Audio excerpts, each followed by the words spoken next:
Gladys Knight, famously known as the Empress of Soul, is one of the most enduring and beloved voices in the history of American music. With a career that has spanned over 7 decades, her story is one of extraordinary talent, unwavering determination, and a deep spiritual foundation that has guided her through life's triumphs and tribulations. Born into a modest family in Atlanta, Georgia, Knight rose from the sacred hymns of her local church to international stardom, becoming a symbol of grace, strength, and soul. Gladys Maria Knight was born on May 28, 1944, in Atlanta, Georgia, to Merrill Woodlow Knight Sr., a postal worker, and Sarah Elizabeth Woods Knight. Raised in a devout Baptist household, she was surrounded by music from an early age, particularly through the spirituals and gospel songs sung in church. Her parents nurtured a strong sense of faith and discipline in their children, values that would remain central to Gladys throughout her life.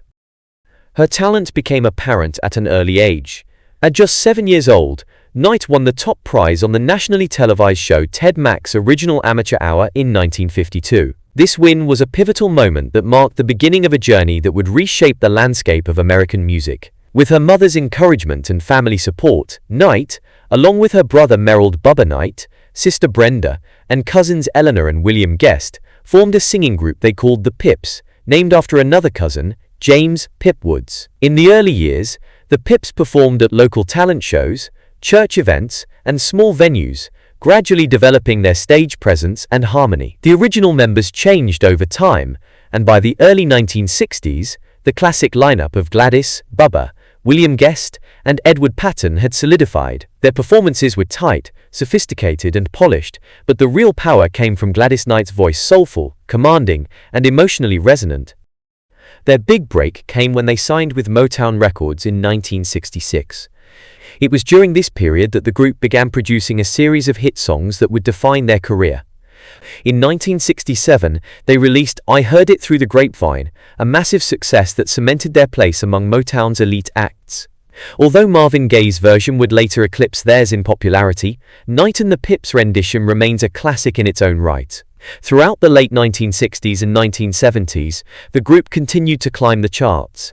Hits like If I Were Your Woman, Neither One of Us, Wants to Be the First to Say Goodbye, and the iconic Midnight Train to Georgia showcased their versatility and deep emotional resonance. Midnight Train to Georgia, in particular, became a signature track, earning them a Grammy Award and reaching #1 on the Billboard Hot 100. Their ability to blend gospel, R&B, and pop influences made them crossover stars, adored by audiences across racial and generational lines. As the music industry evolved in the 1980s, so did Gladys Knight. After decades of success with the Pips, she embarked on a solo career, allowing her to explore a wider range of musical styles and personal themes. Her solo debut, in 1979, paved the way for a series of albums that spanned genres from gospel to adult contemporary. In 1989, she performed License to Kill, the title song for the James Bond film of the same name, showcasing her adaptability and international appeal. Her 1994 album, Just For You, was a commercial and critical success, earning a Grammy nomination and reaffirming her place in the evolving R&B landscape. Knight also returned to her gospel roots with fervor. Her faith played a central role in her life and artistic expression, and she released several gospel albums that resonated with both spiritual and secular audiences. Her gospel work earned her additional Grammy Awards and critical acclaim, highlighting the depth of her musical foundation. Knight's talents extended beyond music. She ventured into acting, appearing in films such as Pipe Dreams, 1976, for which she received a Golden Globe nomination, and made guest appearances on various television shows. Her presence on stage and screen was always marked by the same authenticity and poise that defined her musical career. A gifted storyteller, Knight also co-authored her autobiography Between Each Line of Pain and Glory in 1997, offering readers a candid look into her life, struggles, and triumphs. She later published a cookbook, combining her love of cooking and family traditions. As a businesswoman, she opened restaurants and supported causes close to her heart, using her platform to uplift others. Her charitable work, especially in the areas of education, addiction recovery, and the arts, earned her the admiration of fans and fellow artists alike. While her professional life flourished, Gladys Knight's personal life was marked by both joy and sorrow. She has been married 4 times and is the mother of 3 children. Over the years, she faced challenges including divorce, the death of loved ones, and a personal battle with gambling addiction. Knight candidly revealed her struggles and eventual recovery, crediting her faith in God and support from her family as the anchors that brought her healing and clarity. In 1997, she joined the Church of Jesus Christ of Latter-day Saints, a decision that deepened her spiritual journey and influenced her personal and professional life. Her faith became a source of strength and guidance, and she often speaks of how it has helped her navigate life's trials with grace. Gladys Knight's influence on music and culture is immeasurable. Over the course of her career, she has received 7 Grammy Awards, including accolades for pop, R&B, and gospel performances. She was inducted into the Rock and Roll Hall of Fame in 1996 alongside the Pips and honored with the BET Lifetime Achievement Award, a star on the Hollywood Walk of Fame, and the Kennedy Center honors in 2022. Beyond her iconic status as the Empress of Soul, Gladys Knight has built a substantial financial legacy through her talents, hard work, and business acumen. As of 2025, her estimated net worth is approximately $28 million, a reflection of her decades-long success in the music industry and her ventures into acting, business, and philanthropy. While Knight's public image remains one of elegance and humility, a closer look at her financial life reveals a woman of sharp intelligence and strategic vision.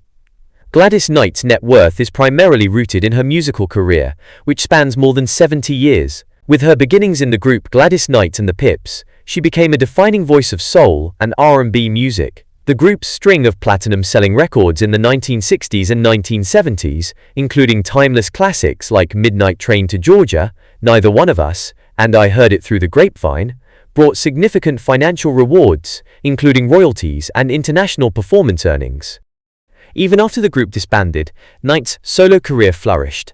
Her solo projects, which included studio albums, soundtrack contributions, like the James Bond theme License to Kill in 1989, and gospel records further contributed to her wealth. Her Grammy-winning gospel albums in the 2000s solidified her reputation not only as a secular icon, but as a respected figure in Christian music circles as well. Touring has been another consistent source of income for Knight. Her name alone has sold out venues across the world for decades. Even into her 70s, Knight remained an active performer, drawing multi-generational audiences who appreciate the depth and authenticity of her voice. These tours, often accompanied by merchandise sales and promotional sponsorships, have kept her financial portfolio robust. Gladys Knight has owned several properties over the years, but one of the most significant is her home in Fairview, North Carolina, where she lives with her husband William McDowell, whom she married in 2001. Together, they own the former Reynolds High School property in nearby Canton, a historically significant building which they have transformed into a community resource center and cultural hub. This project, part philanthropic, part legacy building, reflects Knight's deep commitment to giving back to underserved communities. It also adds to her portfolio of tangible, long-term assets. The value of such real estate, particularly one with historic and cultural weight, is both financial and symbolic. Knight has also previously owned property in Georgia and Las Vegas, where she performed frequently. Although details about her full real estate holdings are largely private, public records and interviews suggest that she has long practiced prudent and purposeful investment in property. In addition to her artistic career, Knight also explored the world of entrepreneurship. One of her most notable business endeavors was the launch of a restaurant brand, Gladys Knight and Ron Winans Chicken and Waffles, in partnership with her son Shanga Hankerson. The restaurant, with locations in Atlanta, became popular for its soulful cuisine and celebrity association. However, the business was not without controversy. In 2016, it was investigated for tax evasion under the management of Knight's son. Authorities claimed that over $650,000 in taxes had gone unpaid. Knight, who was not implicated in the wrongdoing and had no operational control, took legal steps to remove her name from the brand. Despite the setback, her reputation remained largely untarnished, a testament to her professionalism and careful public image. While this venture ended in legal disputes, it nevertheless reflected Knight's entrepreneurial spirit and the value of her personal brand. Her name alone continues to command respect and commercial interest across various industries. Gladys Knight's career continues to provide financial dividends even in the modern digital age. Her music catalog is regularly streamed on platforms like Spotify, Apple Music, and YouTube, generating passive income through royalties. With the growing interest in classic R&B and soul music among younger listeners, her digital footprint has only expanded. Knight has also appeared in recent years at high-profile events, including performing the national anthem at Super Bowl 53 in 2019 and appearing in the television show The Masked Singer. These appearances not only kept her in the public eye, but were likely accompanied by significant compensation. Her endorsements, speaking engagements, and televised appearances all contribute to her ongoing income. Riyam, what truly distinguishes Knight is the way she uses her wealth. She and her husband are deeply involved in community development and philanthropic work, especially in underserved areas. Their work in restoring and repurposing the Reynolds High School property into a community center, museum, and cultural landmark is one such example.